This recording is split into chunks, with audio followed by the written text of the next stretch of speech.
you've eaten something today that nobody ever meant to invent. It's on your plate right now. In your kitchen. Probably in your hand this morning. Bread. Soft, warm, everywhere. So ordinary you never think about it. But here's the strange part. Bread doesn't exist anywhere in nature. No bread trees. No bread plants. You can't hunt it, you can't pick it. So how did humans 14,000 years ago, with no ovens, no recipes, no science, end up creating the most eaten food in human history? The answer is a chain of accidents. And it starts with a very hungry boy. Meet Burk. It's the end of a long, dry summer, and Burk has a problem. The berries are gone. The hunt failed. His stomach has been growling for 2 days. His friend Jax isn't doing much better. Even Momo the mammoth looks hungry. But all around them, covering the hillsides, something is growing. Grass. Not just any grass. Tall golden grass, heavy with tiny hard seeds. Wild wheat, millions and millions of little grains swaying in the wind. Burk watches Momo happily munching the grass, and he thinks, why not me? He strips a handful of grains and shoves them in his mouth. Crunch. It's horrible, like chewing tiny rocks. The hard shells cut his gums. He spits them out. Jax laughs so hard he falls over. But here's the thing. Burk is too hungry to give up. All that food, everywhere, and no way to eat it. There has to be a way in. The next morning, Burk sits by the river, still hungry, still thinking. He watches Momo crack a nut by stepping on it with her big foot. Burk looks at the nut, then at the grains in his hand. Wait a second. If a hard shell can be cracked, maybe grain shells can too. He grabs a flat river stone, pours grains on top and smashes down with another rock. The shells split, but the insides get crushed along with them. Instead of clean seeds, he's left with a rough, sandy powder. Burk groans. He was trying to open the grains, not destroy them.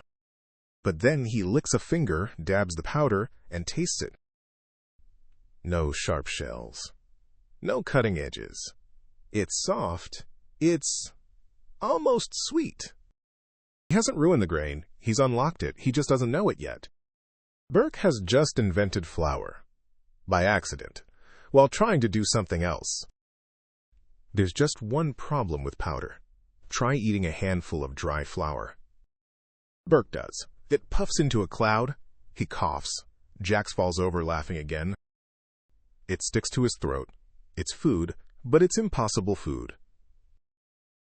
Frustrated, Burk drops the flour pile near the riverbank, and some splashes in. He scoops it out to save it. But it's changed. It's not powder anymore.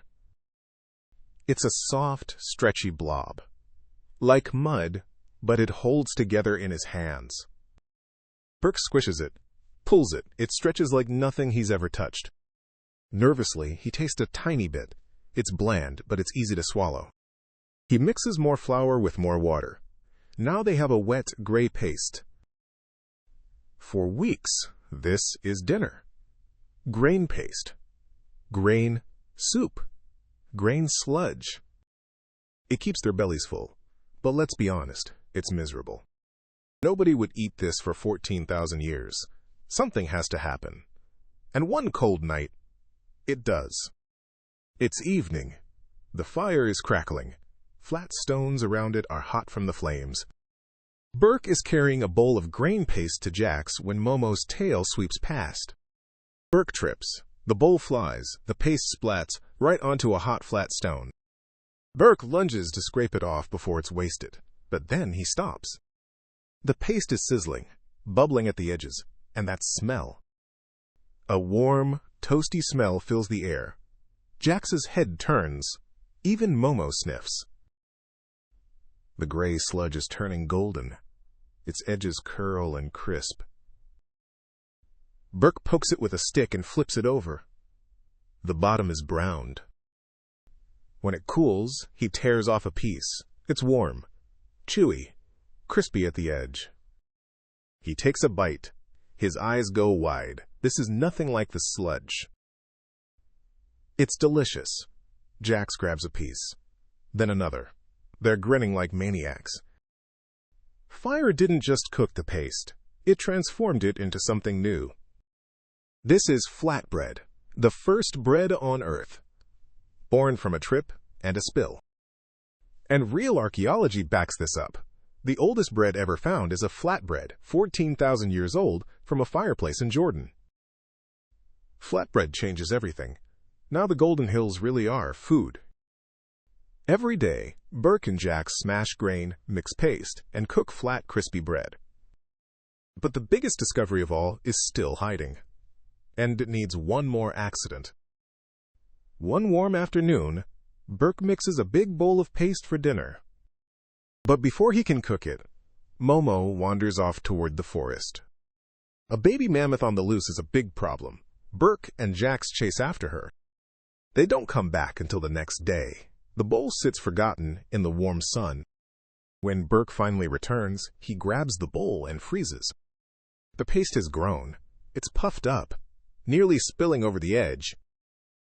And it's covered in tiny bubbles, like it's slowly breathing. Burk sniffs it. It smells strange. Sour. A little like fruit.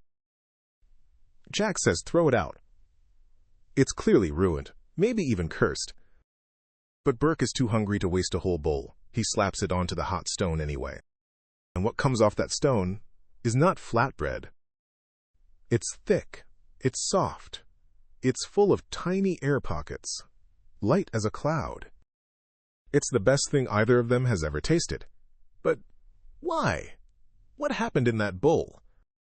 Here's the secret Burk could never have known. Floating in the air, all around us, are living things too small to see. Wild yeast, tiny invisible creatures, drifting on the breeze, landing on everything. Some of them landed in Burk's forgotten bowl, and they found a feast.